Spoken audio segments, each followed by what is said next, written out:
Well, it's time now for the last in our series of topical talks, and we're turning our attention to trees and the work of the Woodland Trust.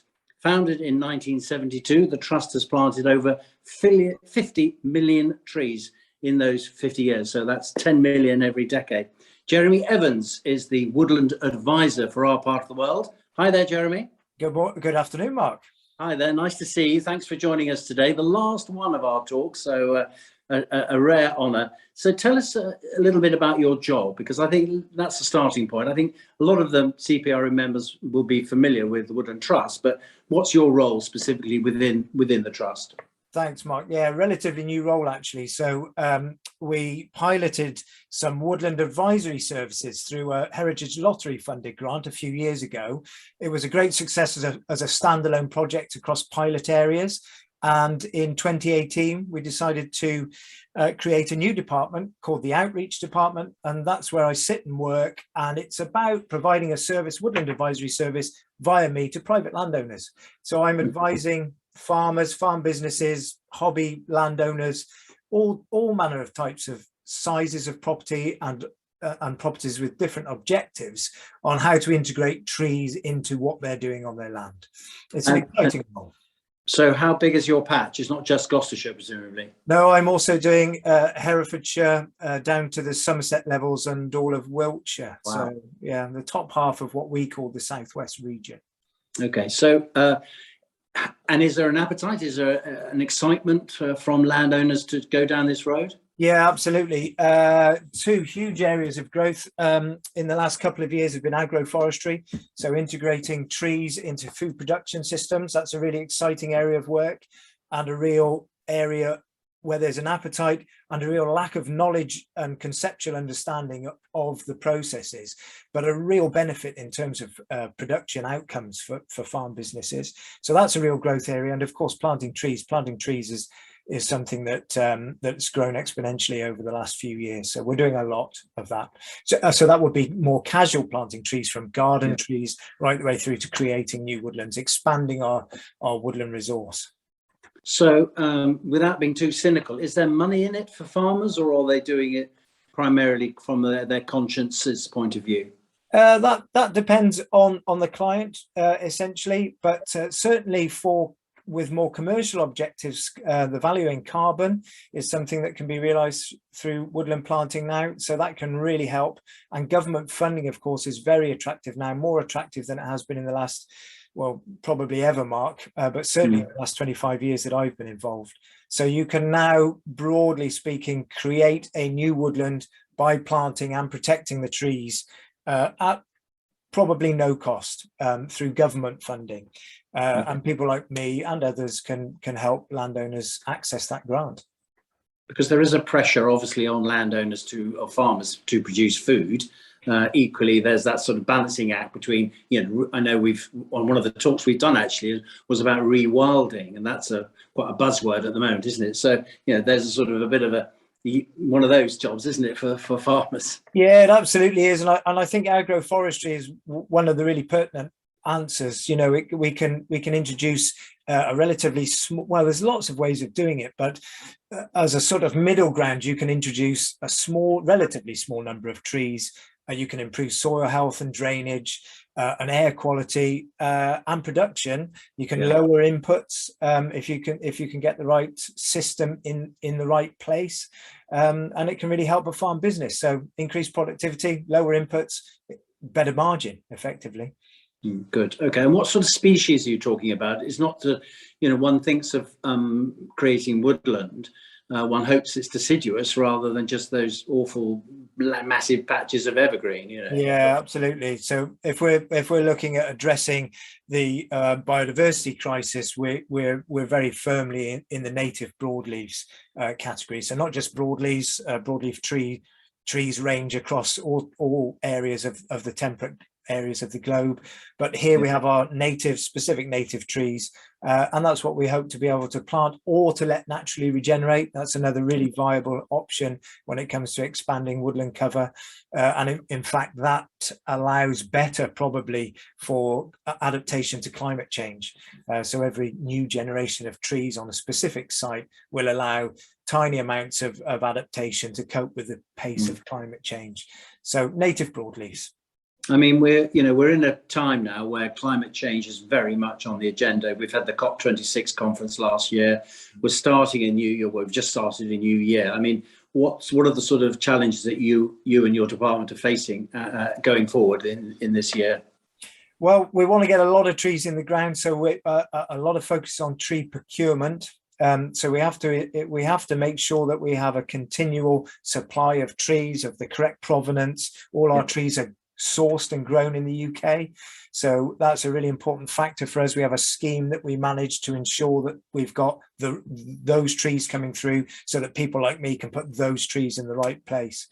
And finding the right place, Mark, that we've got the trees, and we need the land, so my conversations with private landowners, my networking amongst private owners, that's real key. We need these, and local authorities, actually, all sorts of people own land, but making sure we've got the right tree in the right place, and we continually are talking to landowners. So, I mean, you do have your own woodland, don't you? I mean, one sees the signs, I mean, there are some on the A40, for instance, not far from where I live, where it says Woodland Trust, so that's a different part of the trust's activity, presumably. Yeah. So our estate woodlands are informally open for public access right the way across Gloucestershire, in fact, the UK, and very valuable resource. And those that require planting are planted or in some sort of woodland expansion program, I guess. But we can't own all the woodlands that we need to successfully recover nature and to address other issues, global issues like climate change. So it's essential. 72% of our landscape in England is farmed. So obviously that's a massive part of what we need to tap into if we're going to get enough trees of the right type in the right place.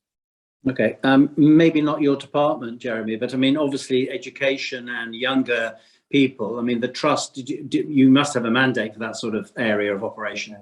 Yeah, so we have community tree plaques that come out of one of our website addresses, and they nearly all go to schools, or a great many of them go directly to schools. And of course, where possible, we involve public planting and school children off the estate. So if I'm dealing with farmer X in such and such a location, very often a question to them would be, do you want to hand planting these trees? 1,000 trees coming next November. Would you like a community event? Are you connected with the community? If not, we can maybe help. School children are clearly an audience that we want to be involved in those activities. It's a memorable thing for children to do, to plant a tree. And one of the best examples of that, we planted a woodland in 1999 in Warwickshire. Back in the day, I covered a different area and region, and we planted it with young school children, primary age 4, 5 and 6.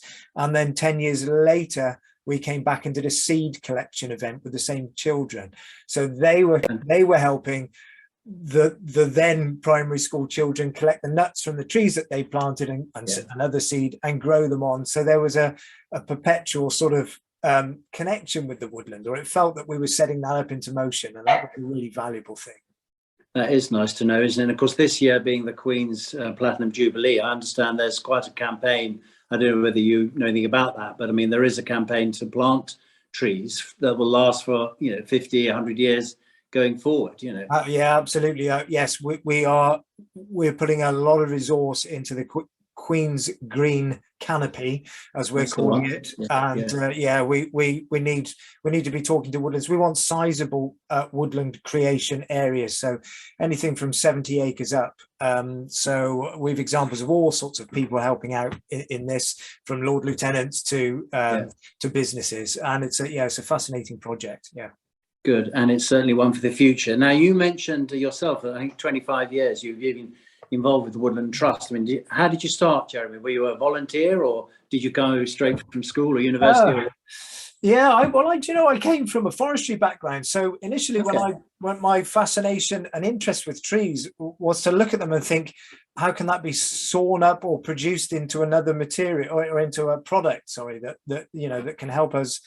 That can help us, humanity. Yeah. And that's the way I initially saw trees. But I guess I did timber harvesting and marketing for a few years, and then I guess something happened along the way, and I started to see the ecological value of trees as much as I saw the production value of trees. And now I like to think I've got a foot in both camps, really. So I think it is more satisfying to look at a tree from an ecological point of view than it is from a material end use point of view. I personally get more interest in that ultimately. Yeah, and they're lovely. They are lovely living things. So one of your messages, I suspect, would be to anybody watching this: if you haven't thought about it, please go and plant a tree in the garden, because most of us garden. So let's plant a tree. And I know that you're an organisation, like so many these days, that needs volunteers. So if anybody sees our little chat and wants to get involved, what's the best way of getting in touch with you? So direct involvement with volunteers is best done through our estate teams. So, for instance, in Gloucestershire, we have a really vibrant community woodland group at a site called Lineover, just outside of Charlton Kings, at Dowswell Reservoir above there.